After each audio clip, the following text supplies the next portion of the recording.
Around that time, my grandfather, an aged campesino, was admitted into the hospital. Fearing the old man's time was up, I went to visit him that day. When I arrived, I found him asleep in a dim, cold room alone. As he slept, I felt emboldened, and I got physically close to him in a way that I never had before.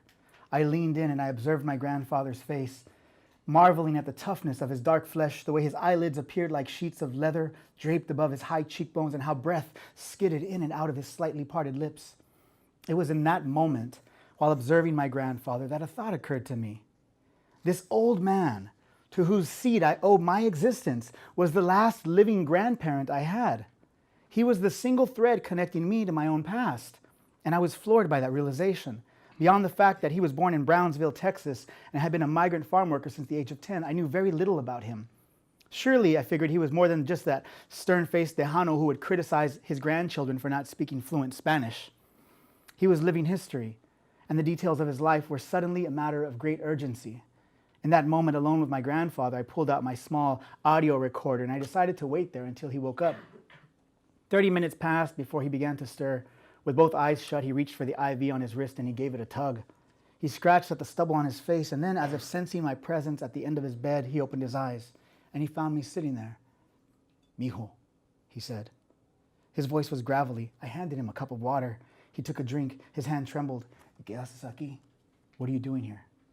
He was surprised to see me. I didn't bother with pleasantries in that moment. I said to him directly, "I want to hear about your life, Grandpa."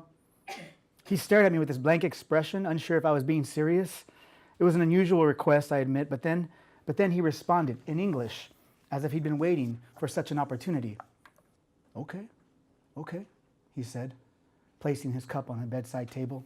He scratched at his chin again and he said, "Well, I have some things I can tell you."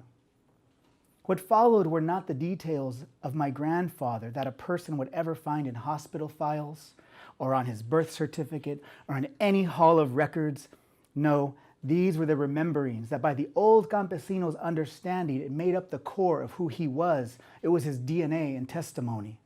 And it was there, in that quiet, dim hospital room, clutching my small audio recorder with its tiny red light on, listening to my grandfather speak, that I went from using this recorder for its practicality to transforming this into a tool for gathering stories, or rather as a way to ensure that certain stories were never lost.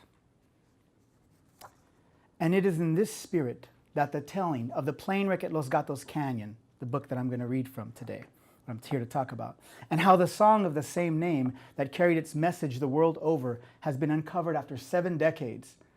While the telling itself is true, its loyalty in my book is not to people of fact, but to people of memory, which is to say all of us. In this way, it's inevitable that some rememberings contradict other rememberings. If several people witness the same tragedy and offer opposing accounts, whose version is the most accurate? In this case, perception is truth.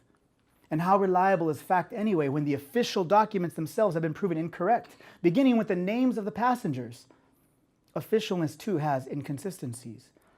To stumble upon a plane crash is to stumble upon the fragmented and broken shards of stories, and to have faith that from these clues our own glaring humanity offers enough light to fill in the unknown.